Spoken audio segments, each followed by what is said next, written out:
Now, I had asked one of the young people to do the Bible reading, which you can find in Galatians chapter 5, verses 19 to 26. And then they saw how beautiful you all were and thought, oh no, you're a scary lot. So I'm not going to do it. But I'm going to be reading from a slightly different version, the New Living Translation. So let me read this to us all. And then I'm going to need your help, kids. Galatians 5, verses 19. The result of sin's control in our lives is clear. It includes sexual sins, impure acts, and wild living. It includes worshipping statues of gods and worshipping evil powers. It also includes hatred and fighting, jealousy and fits of anger, sinful desires. It is interested only in getting ahead. It stirs up trouble. It separates people into their own little groups. It wants what others have. It gets drunk and takes part in wild parties. It does many things of that kind. I warn you now, as I did before, people who live like this will not receive God's kingdom. But the fruit of the Spirit produces love, joy, and peace. It is being patient, kind, and good. It is being faithful and gentle and having control of oneself. There is no law against things of that kind. Those who belong to Christ Jesus have nailed their sinful desires to the cross. They don't want these things anymore. Since we live by the Spirit, let us keep in step with the Spirit. Let us not become proud. Let us not make each other angry. Let us not want what belongs to others. This is the word of the Lord. Now, kids, you all this week earn an Oscar, so I'm now going to need your help with your best acting. So if you want to come up here, if you come up here, at the moment we're going through a sermon series on the city lights. In other words, what helps us here at Emmanuel be light to the city? What helps us to show Jesus' light and love? Thank you, Chris. So we're going through city lights. Turn this on. It's not working, so you're going to have to move through for me, Tim. There we go. Now, you've all heard of getting your 5 fruit and veg a day. Turn to the person next to you and share your favourite fruit and your favourite vegetable. Go. Favourite fruit, favourite vegetable.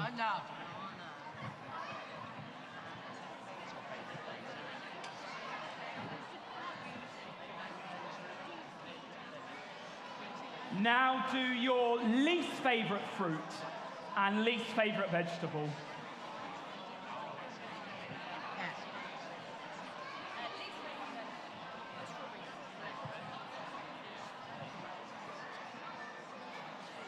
Okay. That gives you a conversation to continue at tea and coffee afterwards. I want to start a campaign on... Hold up, kids. Hold up. I want to start a campaign, next slide, on the 9 fruit of the Spirit every single day. Apparently, a famous preacher and writer, John Stott, used to pray over himself every day the fruit of the Spirit, that he might show more love, joy, peace, patience, kindness, goodness, faithfulness, gentleness, and self-control. And wouldn't the world be an incredible place if every single person started their day by going, I want more of that? Now, people ask me, in fact, there was a conversation at our party on Friday, why am I a Christian? How did I become a Christian? And there are lots of reasons. One, I would always say, because it's true. Because Jesus died on the cross, he was a physical person, and he rose again. But also, I think it's true in a deeper sense that the way of Jesus is the way that the world works. And when we follow the way of Jesus, we see light, we see life in all its fullness. And basically, I think that's what the fruit of the Spirit is. It's just the way of Jesus. And if we live the way of Jesus, I think the world will be a better place. The bit before this, Paul talks about the way of the world. And I want to do a little thought experiment of 3 things that if he was writing this book today, he might say are the problems in our society today that are contrary, in antithesis, you could say, to the fruit of the Spirit. This is where I need your help, kids. I need you to create an image of this word, and Holly's going to help you. I think our biggest challenge against the fruit of the Spirit today is, next slide, exhaustion. I need you've got 30 seconds to create the best image of exhaustion. One philosopher said, exhaustion is the diagnosis of our age. We know mental health is going through the roof. Every time you go into a supermarket to choose pasta, you don't have 2 or 3 to choose from. You have 50 to choose from. And it's exhausting. We tell kids today, be whatever you want to be. And therefore the choice is endless. The opportunities, the expectation to achieve is endless. And it's exhausting. We are bombarded with information, with adverts every day telling us how to live and what to do, including Vickers. And it's exhausting. And I would say exhaustion is contrary to the way of love, joy, peace, patience, kindness, goodness, faithfulness, gentleness, and self-control. And another thing is our smartphones that we carry around in our pocket. By Young Chul Han said this, the smartphone is a mobile labor camp in which we voluntarily intern ourselves. And it's exhausting. Our social media, our online footprint is exhausting. You used to just have to tidy your house when people came in. Now you have to tidy your house whenever you have a social media post. Right, kids, let me see your exhaustion pose. Are we able to get the camera on them? Is that possible? Well, give them another 5 seconds at the back. I'm probably standing in the way. That's a very good exhaustion pose. The next thing I want us to think about is distraction. But first, before you make your distraction scene, we're going to watch this video together. Let's watch this video. The monkey business illusion. Count how many times the players wearing white pass the ball.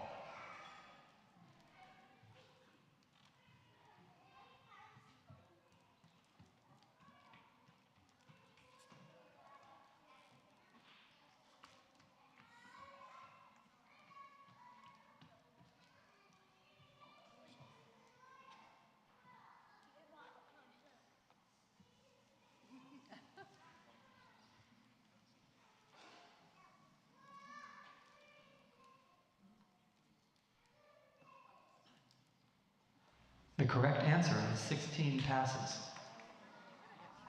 Did you spot the gorilla?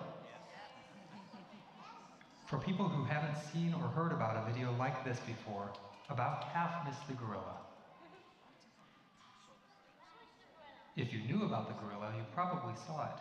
But did you notice the curtain changing color or the player on the black team leaving the game? Let's rewind and watch it again.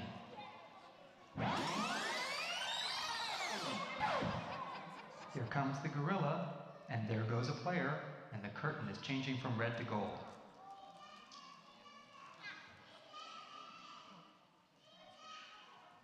When you're looking for a gorilla, you often miss other unexpected events. And that's the monkey business illusion.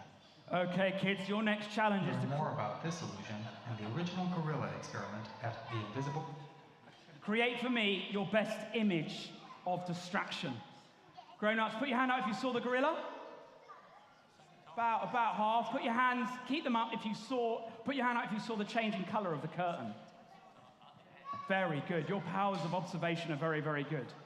I would say we live in an age of distraction where you go onto a bus and everybody is on their mobile phones.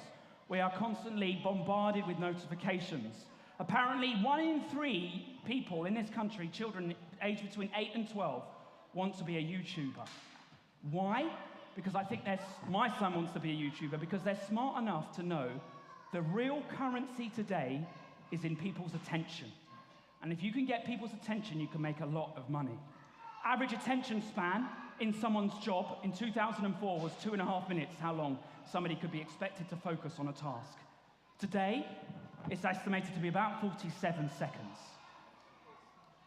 So my question is, how do we notice the goodness, the kindness, the love, the joy, and the peace of our world if we are constantly distracted by social media companies, by big corporations that want your attention, that want your focus on them, and not on the love and goodness of the world around you?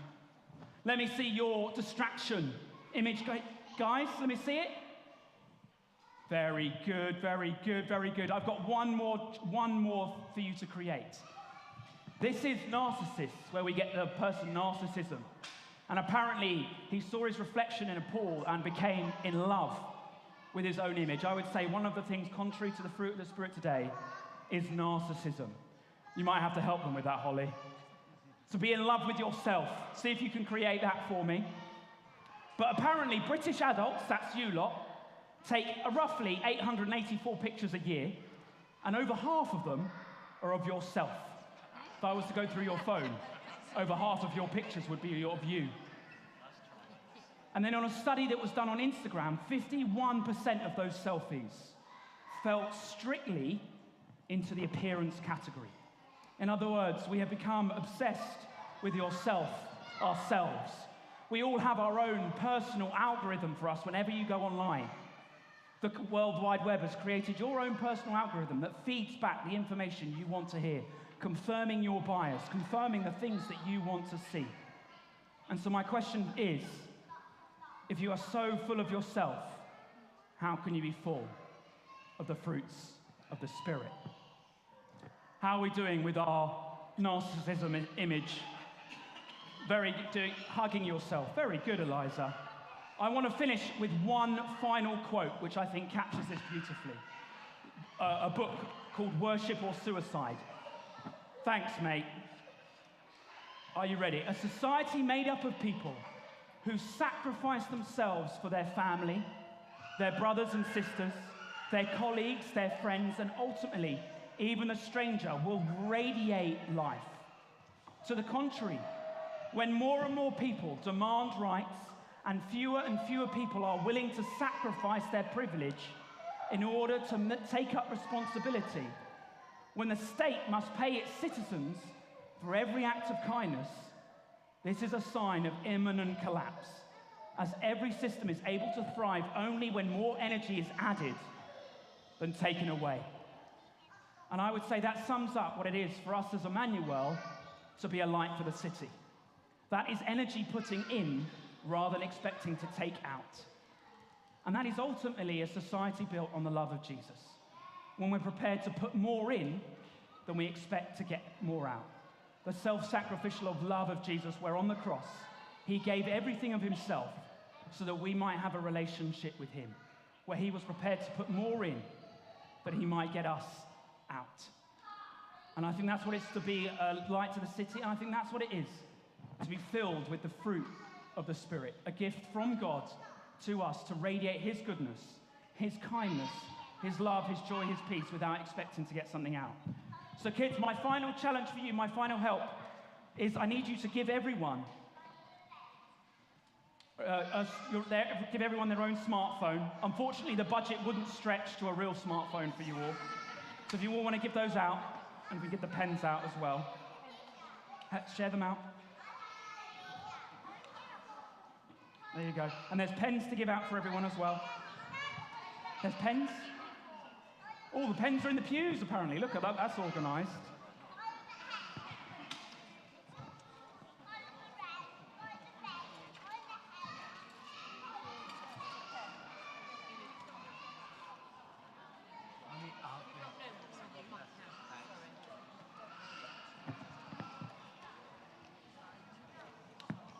And what I want everyone to draw on the phone, rather than a reflection of yourself back, or rather than something of your own desires, I want you to draw what the fruit of the Spirit, love, joy, peace, patience, kindness, goodness, gentleness, faithfulness, or self-control, that you feel like you could do most with in your life right now, which is a gift from our good God. And we're just going to have a moment's quiet where the band are going to sing over us. And you might want to join in, but it's an opportunity just to go, God, fill me with your love and goodness, with your fruit of the Spirit, that we might make Plymouth a better place.